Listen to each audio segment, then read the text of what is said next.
السلام علیکم ناظرین، اس یوٹیوب چینل پر ہم نے قصص الانبیاء کا ایک سلسلہ شروع کیا ہے۔ انسان کی فطرت میں کہانی قصہ سے دلچسپی روز اول سے ہی پائی جاتی ہے۔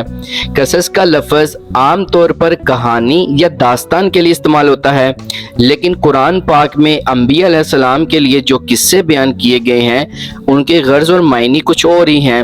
اللہ پاک نے انسانیت کا آغاز فرماتے ہی انسانوں کی ہدایت کے لیے انبیاء علیہ السلام کا ایک سلسلہ شروع فرمایا۔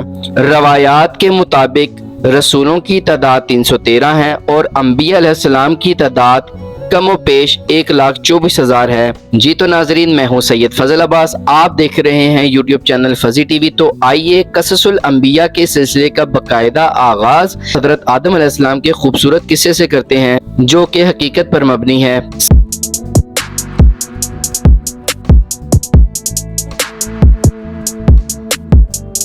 سب سے پہلے ہم بات کرتے ہیں حضرت آدم علیہ السلام کی تخلیق کی۔ حضرت آدم علیہ السلام کی تخلیق کے بارے میں اللہ پاک سورہ بقرہ میں ارشاد فرماتا ہے، اللہ تعالیٰ نے ارادہ کیا کہ اپنا ایک ایسا نمائندہ خلیفہ بھیجے جو زمین پر حکومت کرے، کیونکہ اللہ تعالیٰ نے ہر چیز انسان کے لیے پیدا کی ہے۔ اللہ تعالیٰ نے انسان کے اندر ایسی قدرت رکھی ہے کہ زمین پر خدا کی نمائندگی کر سکے۔ اللہ تعالیٰ نے زمین پر انسانوں کے باپ اور اپنے نمائندے حضرت آدم علیہ السلام کی خلقت سے قبل اس انتہائی اہم موضوع کی خبر فرشتوں کو دی، تو فرشتوں نے ظاہری طور پر اعتراض امیز سوالات کرتے ہوئے عرض کیا، پروردگار، کیا تو کسی ایسے کو خلیفہ بنانا چاہتا ہے جو زمین پر فتنہ فساد پھیلاتا ہے اور خون ریزی کرتا ہے؟ ہم ہیں کہ تیری تسبیح بجا لاتے ہیں، لہٰذا یہ مقام گناہ گار انسان کو کیوں دے دیا ہے؟ حالانکہ ہم معصوم موجود ہیں، ہمیں کیوں نہیں عطا کرتے ہو؟ تو اللہ پاک نے ان کے سوال کے جواب میں سورہ بقرہ میں ارشاد فرمایا، جو حقائق میرے علم میں ہیں تمہیں ان کی خبر نہیں ہے۔ پھر اللہ تعالیٰ نے تمام حقائق و اسرار اور تمام چیزوں کے نام حضرت آدم علیہ السلام کو سکھائے، اور حضرت آدم علیہ السلام نے ان تمام کو پہچان لیا۔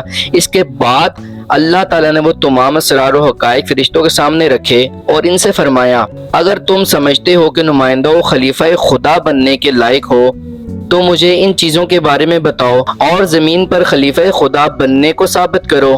اس وقت فرشتوں کو یہ معلوم ہو گیا کہ لیاقت و شائستگی صرف عبادت اور تسبیح سے حاصل نہیں ہوتی ہے، بلکہ اس کے لیے علم و آگاہی ضروری ہے۔ لہٰذا انہوں نے عذر خواہی کرتے ہوئے، معافی مانگتے ہوئے خدا کی بارگاہ میں عرض کیا، خدایا، تو پاک و منزہ ہے، ہم تو صرف اتنا ہی جانتے ہیں جتنا تو نے ہمیں بتایا کہ تو صاحب علم بھی ہے اور صاحب حکمت بھی۔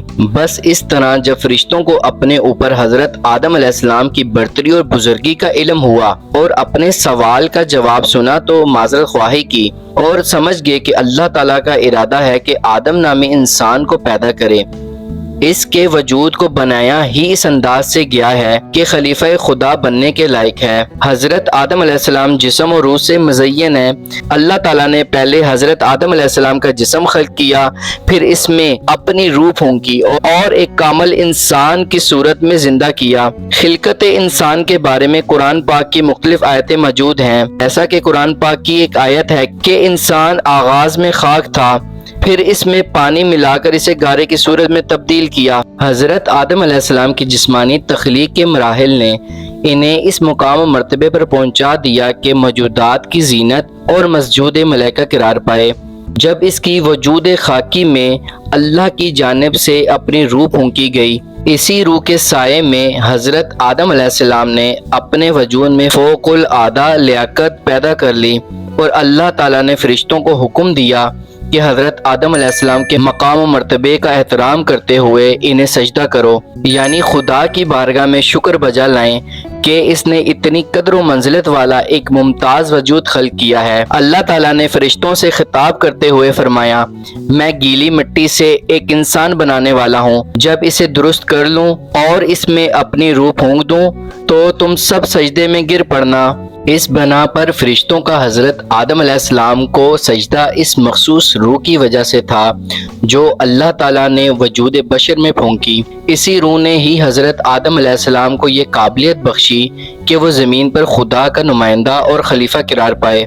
جی تو ناظرین، معراج کا واقعہ آپ سب کو یاد ہوگا۔ ایک روایت معراج میں نقل ہوا ہے کہ کسی ایک آسمان پر رسول خدا نے حضرت جبرائیل علیہ السلام سے فرمایا، اے جبرائیل، آپ آگے کھڑے ہوں تاکہ ہم تمام انبیاء اور فرشتے آپ کی اقتدا کریں۔ حضرت جبرائیل علیہ السلام نے جواب دیا، جب سے اللہ تعالیٰ نے ہمیں آدم علیہ السلام کو سجدہ کرنے کا حکم دیا ہے، اس کے بعد ہم کبھی انسانوں سے مقدم نہیں ہوئے ہیں اور نہ ہی ان کے امام جماعت بنے ہیں۔ جب حضرت آدم علیہ السلام نے اس دنیا سے رحلت فرمائی تو حضرت آدم علیہ السلام کے بیٹے ہبت اللہ نے حضرت جبرائیل علیہ السلام سے کہا کہ آگے کھڑے ہو کر حضرت آدم علیہ السلام پر نماز جنازہ پڑھائیے۔ جناب جبرائیل علیہ السلام نے جواب میں کہا، اے ہبت اللہ، جب سے اللہ تعالیٰ نے ہمیں حضرت آدم علیہ السلام کو بہشت میں سجدہ کرنے کا حکم دیا ہے، تب سے ہمارے لیے درست نہیں ہے کہ ہم اولاد آدم کے امام جماعت بنیں۔ جی تو پیارے ناظرین، اب بات کرتے ہیں ابلیس کے تکبر اور اس کے سرکشی کی۔ ابلیس کا نام حارث ہے، اگرچہ وہ فرشتہ نہیں تھا۔ قرآن میں ہے کہ ابلیس ایک جن تھا۔ فرشتوں کے درمیان کثرت سے عبادت میں مشغول رہنے کی وجہ سے وہ خدا کے ممتاز عبادت گزاروں میں سے قرار پایا۔ امیر المومنین حضرت علی ابن ابی طالب علیہ السلام اپنی کتاب نہج البلاغہ میں ارشاد فرماتے ہیں، ابلیس نے 6000 سال خدا کی عبادت کی ہے، البتہ یہ معلوم نہیں ہے کہ وہ سال دنیا کے ہیں یا آخرت کے ہیں، لیکن ایک لمحے کے تکبر نے اس کی ساری عبادت غارت کر دی۔ تکبر اللہ کے نزدیک گناہ کبیرہ میں شامل ہے۔ تمام فرشتوں نے فوراً حکم خدا پر عمل کیا، لیکن ابلیس نے تکبر کی وجہ سے سجدہ کرنے سے انکار کیا اور کافرین کی صف میں شامل ہو گیا۔ خداوند قدوس نے ابلیس کو مخاطب کرتے ہوئے فرمایا، اے ابلیس، کون سی چیز آڑے آئی ہے کہ تو نے ایسی مخلوق کو سجدہ کرنے سے انکار کیا کہ جسے میں نے اپنی قدرت سے خلق کیا ہے؟ ابلیس نے خدا کو جواب دیتے ہوئے نہ صرف یہ کہ معذرت نہ کی، بلکہ اپنے اور حضرت آدم علیہ السلام کے وجود کے درمیان غلط قسم کا مقایسہ اور تقابل کرتے ہوئے کہا، میں آدم سے بہتر ہوں، مجھے تو نے آگ سے پیدا کیا ہے لیکن آدم کو مٹی سے خلق کیا ہے، اور مٹی پر آگ کو برتری اور فضیلت حاصل ہے۔ ابلیس کا تکبر کرنا اور اپنے آپ کو برتر سمجھنا اس بات کا موجب بنا کہ اللہ تعالیٰ نے اسے حکم دیا، پس تو یہاں سے یعنی فرشتوں کی صف سے نکل جا، تو مردود ہے اور یقیناً تیرے اوپر قیامت کے دن تک میری لعنت ہے۔ ابلیس نے جواب دیا، پروردگار، مجھے اس دن تک کی مہلت دے، یعنی زندہ رکھ جس دن انسانوں کو اٹھایا جائے گا۔ تو اللہ تعالیٰ نے فرمایا، تجھے ایک معین مدت تک مہلت دی جاتی ہے۔ اللہ کی جانب سے قیامت تک زندہ رہنے کی مہلت پا کر ابلیس اور زیادہ مغرور ہو گیا۔ اس نے کھل کر حضرت آدم علیہ السلام کی دشمنی شروع کر دی۔ تو ابلیس نے کہا، خدایا تیری عزت کی قسم، میں تمام انسانوں کو گمراہ کروں گا، لیکن تیرے خالص بندوں پر میرا کوئی زور نہیں چلے گا۔ جی تو ناظرین، یہ تھی آج کی ویڈیو۔ آپ کو یہ ویڈیو کیسے لگی کمنٹ کر کے اپنی رائے سے آگاہ ضرور کیجیے گا۔ ملتے ہیں اگلی ویڈیو میں، تب تک کے لیے مجھے اجازت دیں۔ اللہ حافظ۔